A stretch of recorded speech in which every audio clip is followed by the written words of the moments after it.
श्रीमद् भगवत गीता का 13वां अध्याय क्षेत्र क्षेत्रज्ञ विभाग योग है।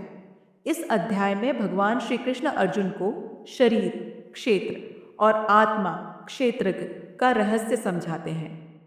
अर्जुन, हे भगवान, कृपया मुझे यह समझाइए कि क्षेत्र क्या है और क्षेत्रज्ञ कौन है।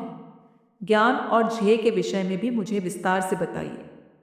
अर्जुन यह जानना चाहता है कि शरीर और आत्मा का संबंध क्या है और वास्तविक ज्ञान क्या है। कृष्ण, हे अर्जुन, यह शरीर क्षेत्र है। इसमें सभी कर्म, भावनाएं और संवेदनाएं समाहित होती हैं। क्षेत्रज्ञ वह आत्मा है जो इस क्षेत्र को जानती है। मैं भी सभी प्राणियों में क्षेत्रज्ञ हूँ। भगवान ने स्पष्ट किया कि शरीर को क्षेत्र कहा जाता है और आत्मा को क्षेत्रज्ञ, जो इसे अनुभव करती है। कृष्ण, क्षेत्र में पंचमहाभूत पृथ्वी, जल, अग्नि, वायु, आकाश, मन, बुद्धि, अहंकार और 10 इंद्रियां सम्मिलित हैं। सुख दुख, इच्छा द्वेष, जन्म मृत्यु और आत्मा के भौतिक अनुभव क्षेत्र के अंग हैं। भगवान ने शरीर और उसकी अवस्थाओं को क्षेत्र के रूप में परिभाषित किया।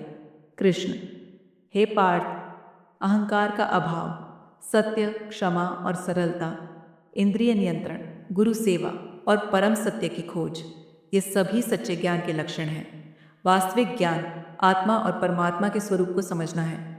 भगवान ने बताया कि सच्चा ज्ञान आत्मा और ईश्वर को जानने में निहित है, न कि भौतिक संसार में। कृष्ण, परमात्मा वह है जो अविनाशी है, जो सब जगह व्याप्त है और जो सभी प्राणियों के भीतर विद्यमान है। वह कर्मों का साक्षी है और न कभी जन्म लेता है, न ही मृत्यु को प्राप्त होता है। भगवान ने परमात्मा के सर्वव्यापी स्वरूप को समझाया, जो सब कुछ नियंत्रित करता है लेकिन किसी भी कर्म से प्रभावित नहीं होता। कृष्ण, हे अर्जुन, जो व्यक्ति क्षेत्र और क्षेत्रज्ञ का भेद जान लेता है वह सच्चे ज्ञान को प्राप्त करता है। जो परमात्मा में स्थित है और माया से मुक्त है वही मोक्ष का अनुभव करता है। भगवान ने बताया कि क्षेत्र और क्षेत्रज्ञ का ज्ञान ही मोक्ष का मार्ग है। कृष्ण, हे पार्थ, जो परमात्मा को जान लेता है वह किसी भी बंधन में नहीं रहता। वह शाश्वत शांति और आनंद को प्राप्त करता है। यह परम सत्य है।